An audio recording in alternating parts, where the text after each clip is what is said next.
Improvement exam क्या होता है? इम्प्रूवमेंट, जिसको हम लोग बेटरमेंट भी कहते हैं या फिर समुन्नत परीक्षा भी कहते हैं, ये इम्प्रूवमेंट एग्ज़ाम क्या होता है, कौन दे सकता है, कब दे सकता है, इसके लिए नियम क्या है, क्या हमें इम्प्रूवमेंट देने के बाद दो मार्कशीट मिलेंगे? बहुत सारे कन्फ्यूज़न होते हैं इम्प्रूवमेंट को लेकर के, खास करके वो बच्चे जिनका मैट्रिक या इंटर का एग्ज़ाम में किसी कारण से नंबर उतना नहीं मिल पाता जितना कि उन्हें उम्मीद होती है, आशा होती है।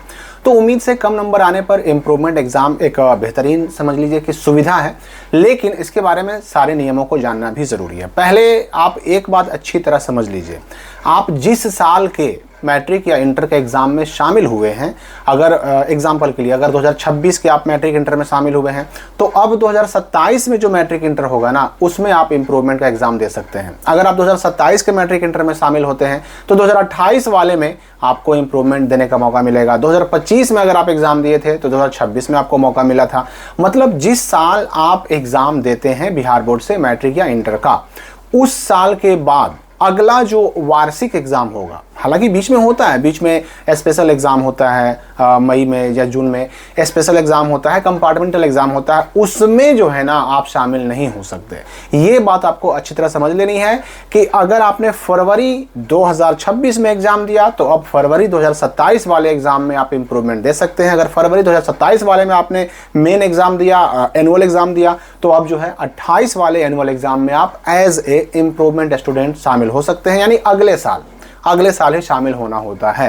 तो इससे एक बात तो स्पष्ट हो गई कि जो बच्चे 2026 में मैट्रिक इंटर का एग्ज़ाम दिए हैं, अगर वो चाहते हैं कि हम भी इम्प्रूवमेंट का एग्ज़ाम दे करके और अपने नंबर को इम्प्रूव करें, बढ़ाएं, तो अब उन्हें 2027 के जो फरवरी में एग्ज़ाम होने वाले हैं मैट्रिक और इंटर के, उसके लिए जब फॉर्म भराएगा, नॉर्मली सितंबर में भराता है, सितंबर शुरुआत कहिए या अगस्त लास्ट कहिए भराता है, तो अगस्त लास्ट या सितंबर शुरुआत में जो फॉर्म भराएगा उस वक्त सबके साथ फॉर्म भरना होगा और फरवरी 2027 में एग्जाम देना होगा इम्प्रूवमेंट का। लेकिन यहाँ पर डाउट जो सबसे बड़ा होता है कि क्या हमें 2 मार्कशीट मिलेगा? बिल्कुल 2 मार्कशीट मिलेगा। एक तो आपका एनुअल वाला, जिसमें हो सकता है कि आप फर्स्ट हो पर नंबर कम हो सकता है आप सेकंड हो सकता है आप थर्ड हो, यानी जो एनुअल एग्जाम, जो पहला एग्जाम आपने दिया जिसमें आपका नंबर कम रहा, एक तो उसका मार्कशीट रहेगा, और एक जो इम्प्रूवमेंट का एग्जाम दीजिएगा उसका भी मार्कशीट आपको मिलेगा, 2 मार्कशीट मिलेगा।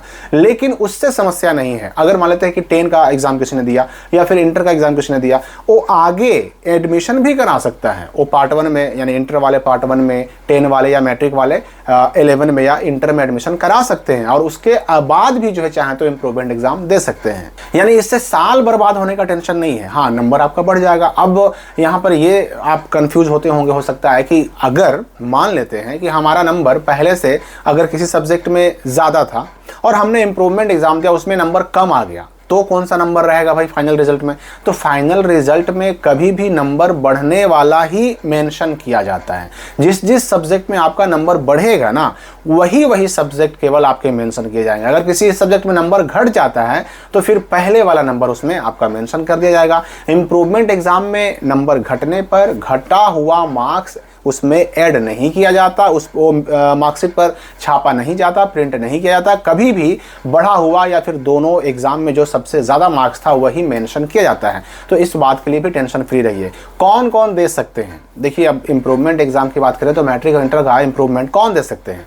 तो जब फॉर्म भरने का डेट आएगा उस वक्त, इससे पहले जब आपने मैट्रिक इंटर का एग्जाम जिस स्कूल से दिया था आप वहीं जाइए। सबका 2027 के लिए जब सबका फॉर्म भराएगा, उसी दौरान उसी के साथ इम्प्रूवमेंट का भी फॉर्म भराएगा, फेल वालों का भी फॉर्म भराता है, कंपार्ट वालों का भी फॉर्म भराता है, सबका साथ में भराता है, और रेगुलर वालों को तो भराता है। तो उसी डेट में उसी के साथ इम्प्रूवमेंट वालों का भी फॉर्म भराता है। उस वक्त आप स्कूल जाइए, अपने स्कूल से पहले चेक करवाइए कि मेरा नाम इम्प्रूवमेंट वाले लिस्ट में आ रहा है कि नहीं आ रहा है। अगर लिस्ट में नाम आएगा ना, तभी आप फॉर्म भर पाइएगा। अगर लिस्ट में पोर्टल पर, जैसे होता क्या है कि मैट्रिक इंटर का एग्जाम फॉर्म भरने के लिए जितने भी स्कूल हैं बिहार के, सबको एक यूज़र आईडी और पासवर्ड मिला होता है, और उसी से लॉगिन करके स्कूल वाले सबका फॉर्म भरते हैं, रजिस्ट्रेशन करते हैं। तो जब फॉर्म भरने का डेट आएगा तो आप अपने स्कूल से चेक करवाइए, वो पोर्टल खोलेंगे, उस पर आपका नाम देखेंगे। अगर नाम रहेगा तो आपका इम्प्रूवमेंट का फॉर्म भराएगा, और अगर नहीं रहा तो समझिए कि आप इम्प्रूवमेंट के लिए एलिजिबल नहीं है, पात्र नहीं है, आप फिर फॉर्म नहीं भर सकते। जो नंबर आ गया, जितना आ गया, उसी पर आपको संतुष्ट रहना पड़ेगा। अब सवाल ये उठता है कि ये इम्प्रूवमेंट वाले मार्कशीट से आगे कहीं एडमिशन लेने में या फिर आगे हमें नौकरी लेने में, डॉक्यूमेंट वेरिफिकेशन में, कहीं भी किसी वक्त इस डॉक्यूमेंट से कोई दिक्कत भी हो सकती है क्या? तो बिल्कुल नहीं हो सकती। आपका सेशन वही रहेगा, पहले वाला सेशन पहले वाला ही रहेगा। फर्क बस इतना है कि आपका नंबर मार्क्स जो है इंप्रूव कर जाएगा, और इससे आगे ना तो एडमिशन लेने में, ना पढ़ाई करने में, ना नौकरी लेने में, कहीं पर स्कॉलरशिप वगैरह में कहीं पर कोई दिक्कत नहीं होती है। इससे कोई नुकसान नहीं है। हाँ, ये आप याद रखिएगा कि इम्प्रूवमेंट, अगर मान लीजिए कि पहले मेन जो एग्ज़ाम दिया जिसमें नंबर कम आया, उसमें अगर हम सेकंड हैं और फर्स्ट की वजह से कोई स्कॉलरशिप मिलता है, और हमने फिर इम्प्रूवमेंट एग्ज़ाम दिया उसमें हम फर्स्ट आ गए, तो वैसे बच्चे नॉर्मली जो है स्कॉलरशिप के लिए एलिजिबल नहीं होते हैं, ठीक है ना। क्योंकि आपका सेशन चूंकि काउंट कौन सा होगा तो पहले वाला होगा, माना कौन सा जाएगा तो पहले वाला माना जाएगा। तो ये सब बातों को दिमाग में रखना है। लेकिन हाँ, और कोई नुकसान नहीं है कहीं पर, ना नौकरी लेने में, ना ही एडमिशन कराने में, ना पढ़ाई करने में, कहीं कोई नुकसान नहीं है। इम्प्रूवमेंट एग्ज़ाम में जो डॉक्यूमेंट लगते हैं इसका फॉर्म भरने के लिए, नॉर्मली जो है ना, पहले वाला मार्कशीट कहिए और पहले वाला एडमिट कार्ड कहिए, ये लगता है, फोटो लगता है, साइन लगता है। बाकी जो आपके स्कूल वाले फॉर्म देंगे उसको भर के जमा कीजिए, आपका इम्प्रूवमेंट फॉर्म भरा जाएगा। तो इम्प्रूवमेंट का जो फॉर्म होता है वो कोई भी भर सकता है, बशर्ते कि उसका नाम पोर्टल पर हो, और पोर्टल पर नाम आप खुद से चेक नहीं कर सकते, आपका स्कूल वाले ही आपको चेक करके बताएंगे, तभी फॉर्म भराएगा। ये भी याद रखिए कि नॉर्मल जो फॉर्म भराता है, जो रेगुलर बच्चे हैं, उनका जो फॉर्म फी होता है ना, उससे 200 रुपये एक्स्ट्रा होता है। किसका? तो इम्प्रूवमेंट वालों का एग्जाम फॉर्म फी होता है 200 रुपये एक्स्ट्रा, ठीक है ना।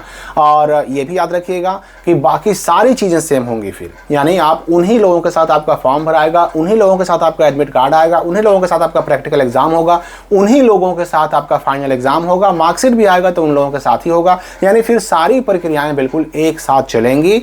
बस फर्क इतना है कि आपका सेशन रहेगा पिछला वाला, जो आपने मेन एग्जाम दिया था जिसमें आपका नंबर कम आया था, और बाकी लोगों का सेशन रहेगा उनके हिसाब से। तो ये बात आप समझ लीजिए। और भी कोई डाउट अगर आपके मन में हो तो कमेंट करके पूछ सकते हैं। हम मिलेंगे अगली वीडियो में नए अपडेट के साथ।